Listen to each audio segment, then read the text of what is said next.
तो हाय, इस वीडियो में मैं आपको लेयर्स के बेसिक बताऊंगी। लेयर्स बहुत ही इम्पोर्टेंट है फोटोशॉप में, और अगर आप इसे यूज़ नहीं कर रहे हैं तो मैं कहूँगी कि आप फोटोशॉप गलत तरीके से यूज़ कर रहे हैं। और ये एक चीज़ बहुत ही आवश्यक है, इसके बारे में सोचना सीखना फोटोशॉप में। यही है जिसके बारे में फोटोशॉप है। तो ये लेयर्स की पैनल है इधर नीचे। इस वक्त ये खाली है क्योंकि हमारे पास कोई भी डॉक्यूमेंट ओपन नहीं है यहाँ पर। अगर आपको लेयर्स पैनल ओपन करनी है तो आपको ज़रूरत है सिर्फ कि आप विंडो पे जाएं, यहाँ पर ऊपर, और इसके अंदर लेयर्स, आप उसको चेक भी कर सकते हैं ताकि ये क्लोज हो जाए। आपने नोटिस किया होगा कि हमारे पास इसका शॉर्ट कोड है F7। इसका मतलब है ऊपर जाने और इसको प्रेस करने के बजाय आप कीबोर्ड पर प्रेस कर सकते हैं F7, और ये ओपन करेगा और क्लोज भी करेगा। आपको बस प्रेस करने की ज़रूरत है लेयर्स पैनल। आपने नोटिस किया होगा कि लेयर्स के साथ आता है चैनल्स और पाथ्स, लेकिन आज हम सिर्फ लेयर्स की बात करेंगे। तो अगर हम डॉक्यूमेंट खोलते हैं अभी, चलो खोलते हैं जल्दी से, और ये लैंडस्केप है यहाँ पर, और ये खुलता है बैकग्राउंड इमेज की तरह। अभी ये लॉक्ड है, तो यहाँ पे दिख रहा है लॉक आइकॉन से, और ये आप देख पाएंगे फोटोशॉप में जब आप चीज़ों पर होवर करते हैं, ये बताएगा कि इसका मतलब क्या होता है। तो अगर आप थोड़ा सा टाइम निकालें रीड करने के लिए और पैनिक ना करें, धीरे धीरे, तो फोटोशॉप आपको वो सारी चीज़ें बताएगा जो आपको जानना ज़रूरी है। और अगर आप यहाँ पे देखेंगे, छोटा सा आँख का आइकॉन है, अगर आप इसे क्लिक करेंगे तो इससे लेयर ऑफ हो जाएगा। ये एकमात्र लेयर है और लॉक्ड है, इसलिए हम ये नहीं कर पाएंगे। क्लिक करने से सिंपली अनलॉक हो जाएगा, और फिर ये करने से ये लेयर 0 हो जाएगा, और फिर ये टर्न ऑफ हो जाएगा। इसके अंदर ट्रांसपेरेंसी है, और फिर से इसको ऑन कर दीजिए। हमारा बैकग्राउंड लेयर अब और लॉक्ड नहीं है। जब ये लॉक था तो हम इसके ऊपर एडिट नहीं कर पा रहे थे, लेकिन अब क्योंकि ये अनलॉक है तो इसे हम जैसे चाहे वैसे एडिट कर सकते हैं। और हम इस लेयर को डुप्लीकेट भी कर सकते हैं। इसे बस राइट क्लिक कीजिए यहाँ, और फिर मैं क्लिक कर सकती हूँ डुप्लीकेट लेयर पर। जैसे कि आप देख सकते हैं इसमें और बहुत सारे ऑप्शंस भी हैं, लेकिन हम डुप्लीकेट करेंगे। हम इसको एक नाम भी दे सकते हैं या फिर उसको लेयर 0 ही रख सकते हैं, लेकिन मैं एडवाइस करूँगी अगर आप बहुत सारे लेयर्स यूज़ कर रहे हैं तो इसे नेम कर दीजिए अपनी खुद की रेफरेंस के लिए, अगर कुछ और नहीं तो। ओके क्लिक कीजिए। हम फिर इस लेयर को एडिट कर सकते हैं, और ये इसकी नीचे की लेयर को इफ़ेक्ट नहीं करेगा।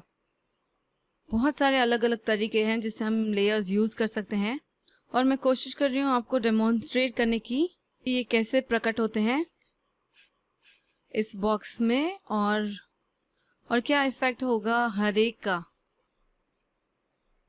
लेकिन लेयर्स में आप इन क्रियाओं की सीमा तक ही सीमित नहीं हैं। और हम जाएंगे यहाँ और एडिट करेंगे इसकी ब्राइटनेस और कंट्रास्ट इस इमेज की। और आप देखेंगे यहाँ पे राइट में आप देखेंगे कि थोड़ा सा डिफरेंस है इन दोनों इमेजेस में। ये बताती हैं कि ये एक्चुअली कैसी दिखती हैं यहाँ ये छोटी सी इमेजेस में, लेकिन ये बहुत छोटी हैं। और अब हम इसका नाम चेंज कर सकते हैं, और हम इसका नाम रखेंगे एडिटेड। तो आप ये कभी भी चेंज कर सकते हैं, और अगर आप कुछ भी टेक्स्ट टाइप कर रहे होगे तो ये यहाँ पर दिखाई देगा जो भी आपने टाइप किया हो टेक्स्ट में। तो मैं आपको बताती हूँ कैसे, तो मैं ये आपको बताती हूँ। अगर मैं टेक्स्ट टाइप करूँगी तो हमेशा लेयर में आ जाएगा। तो अब मैं अगर लिखती हूँ माउंटेन्स और इसे थोड़ा सा अंदर ड्रैग करूँगी, चलिए इसे थोड़ा छोटा बनाते हैं और इसे थोड़ा सा ऊपर पॉप करते हैं। वहाँ आप देख सकते हैं कि ये खुद में एक लेयर है और ये एडिटेबल रहेगी टेक्स्ट लेयर के रूप में। एक और चीज़ जो हम कर सकते हैं वो है, चलो इसके थोड़ा पॉप करते हैं नीचे डेमोन्स्ट्रेशन के लिए। और अगर मुझे लेयर क्रिएट करना है इस लेयर के ऊपर तो मैं करूँगी। वैसे बहुत सारे तरीके हैं इसको करने के लिए, लेकिन सबसे आसान मेरे लिए है कि मैं शॉर्ट कोड्स यूज़ करूँ।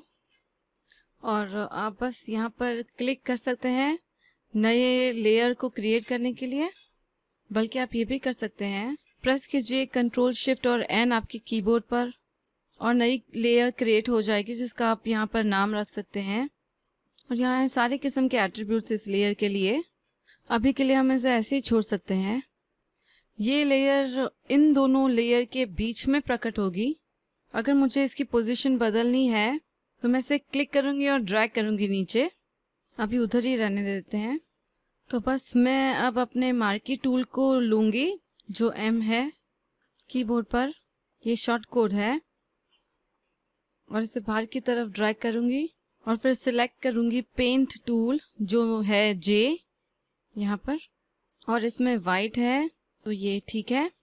तो इसे क्लिक कीजिए इसके अंदर फिल करने के लिए और फिर मैं अपना मूव टूल सिलेक्ट करूँगी और डी सिलेक्ट करूँगी कंट्रोल D प्रेस करके इसके इर्द गिर्द के सिलेक्शन बॉक्स से मुक्त होने के लिए। तो मैं चाहूँगी कि मेरे वाइट बॉक्स के जो अंदर है वो इस लेयर के नीचे दिखाई दे। तो मैं स्विच करूँगी ओपेसिटी जो यहाँ है इस लेयर की जो यहाँ सिलेक्टेड है 50% पर। बस निश्चित कर लीजिए कि जैसे ही ओपेसिटी चेंज हो जाए आप वहाँ से ऑफ हट जाइए।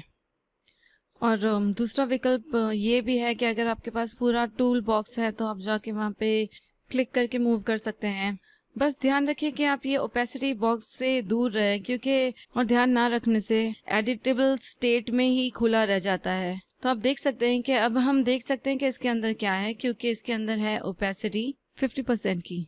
और अब इस लेयर को अगर मैं नीचे ड्रैग करूँगी तो आप देखेंगे कि ये गायब हो जाती है क्योंकि ये इसके पीछे है। फिर से अगर इस लेयर को मैं टर्न ऑफ करूँगी जिसके हमने ब्राइटनेस और कॉन्ट्रास्ट एडिट किया था तो आप ओरिजिनल इमेज देख सकेंगे जो इसके नीचे है।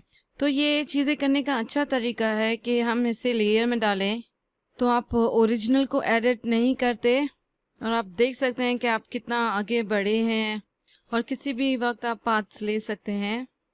इन नीचे दिए गए हुए बटन्स का यूज़ करने के अलावा जो आप लेयर्स पर काम करने के लिए करते हैं जैसे न्यू लेयर्स बनाना, न्यू फोल्डर्स बनाना, लेयर्स को बेंड करना अगर आपको चाहिए, डिलीट करना या डिलीट की को प्रेस कर सकते हैं आपके कीबोर्ड पर। इन सारी चीज़ों का शॉर्टकट इस पैनल में है जिसका ऊपर यहाँ ड्रॉप डाउन है जिसमें बहुत सारे ऑप्शंस हैं। आप लेयर्स को लॉक कर सकते हैं। फिर से यहाँ पे लाइन के एंड में शॉर्टकट दिया गया है जहाँ पर आप एक्चुअल इंस्ट्रक्शंस देख सकते हैं। और आप दो लेयर्स को विलीन भी कर सकते हैं यानी मर्ज कर सकते हैं।